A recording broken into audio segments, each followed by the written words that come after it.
Assalamualaikum warahmatullahi wabarakatuh.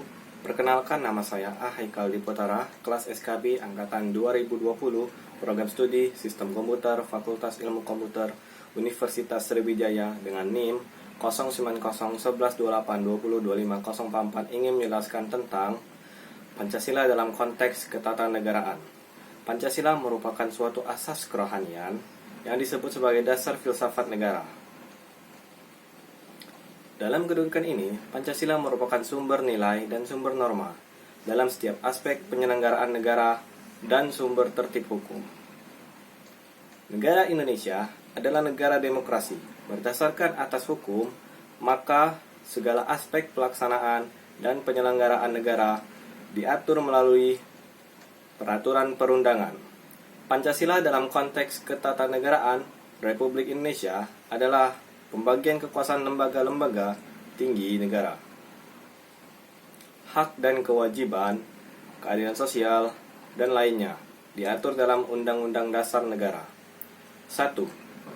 Sistem ketatanegaraan berdasarkan Pancasila dan UUD 1945. Sistem konstitusi atau hukum dasar Republik Indonesia selain tersusun dalam hukum dasar yang tertulis, yaitu UUD 1945, juga mengakui hukum dasar yang tidak tertulis. Perlu diperhatikan bahwa kaidah-kaidah hukum ketatanegaraan terdapat juga pada berbagai peraturan ketatanegaraan lainnya, seperti dalam TAP, MPR, UU, Perpu, dan sebagainya.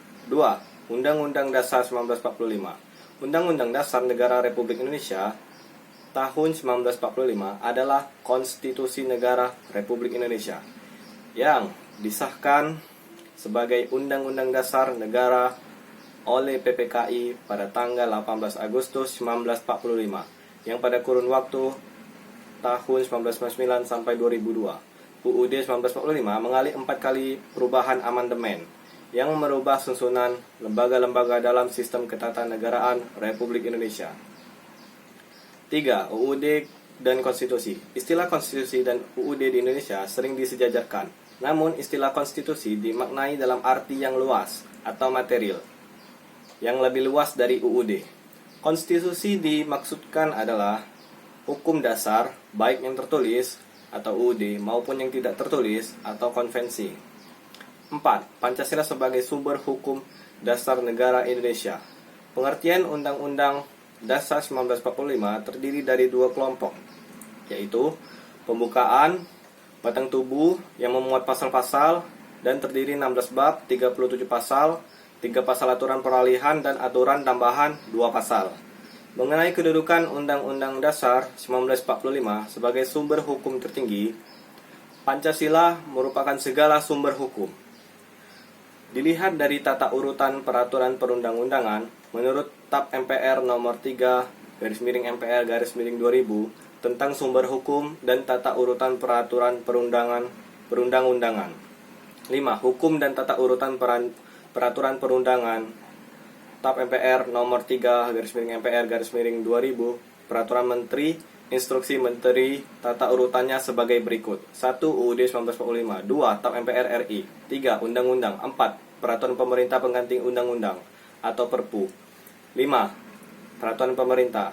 6. Keputusan Presiden. 7. Peraturan daerah. Selanjutnya, Pancasila sebagai sumber dari segala sumber hukum Indonesia. Pancasila sebagai sumber dari segala sumber hukum Indonesia yang berwujud di dalam tertib hukumnya. Yang dimaksud dengan tertib hukum ialah keseluruhan daripada peraturan-peraturan hukum yang memenuhi syarat. A. Kesatuan subjek yang mengadakan peraturan-peraturan hukum tersebut. Yang untuk Indonesia ialah Pemerintahan Republik Indonesia. B.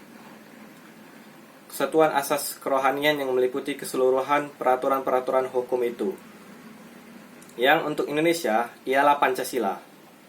C. Kesatuan waktu yang menetapkan saat berlaku peraturan-peraturan tersebut. Yang untuk Indonesia ialah sejak tanggal 18 Agustus 1945. D. Kesatuan daerah sebagai batas wilayah berlaku bagi peraturan-peraturan tersebut. Yang untuk Indonesia ialah seluruh wilayah bekas daerah Hindia Belanda. mulai dari Sabang sampai Merauke. Struktur pemerintahan Indonesia berdasarkan UUD 1945, demokrasi Indonesia merupakan sistem pemerintahan dari rakyat. Dalam arti, rakyat sebagai asal mula kekuasaan negara, sehingga rakyat harus ikut serta dalam pemerintahan untuk mewujudkan suatu cita-citanya. Secara umum, sistem pemerintahan yang demokratis mengandung unsur-unsur penting, yaitu A. Keterlibatan warga negara dalam pembuatan keputusan politik. B. Tingkat persamaan tertentu di antara warga negara. C. Tingkat kebebasan atau kemerdekaan tertentu yang diakui dan dipakai oleh warga negara. D. Suatu sistem perwakilan. E. Suatu sistem pemilihan kekuasaan mayoritas. Hubungan antara Pancasila dengan pembukaan UUD 1945. Pancasila mempunyai fungsi dan kedudukan yang sangat penting dalam kehidupan bernegara dan merupakan unsur penentu berlakunya tertib hukum Indonesia. Dengan demikian, Pancasila merupakan inti dari pembukaan UUD 1945. Itu terbukti pada alinea keempat yang menunjukkan bahwa Pancasila merupakan dasar negara Republik Indonesia yang berkedaulatan rakyat, yang bentuk dan wujudnya tertuang dalam UUD. Indonesia adalah negara demokrasi yang berdasarkan atas hukum. Oleh karena itu, dalam segala aspek pelaksanaan dan penyelenggaraan negara diatur dalam sistem peraturan perundang-undangan. Hal inilah yang dimaksud dengan pengertian Pancasila dalam konteks ketatanegaraan Republik Indonesia. Demikian yang dapat saya sampaikan. Saya akhiri. Wassalamualaikum warahmatullahi wabarakatuh.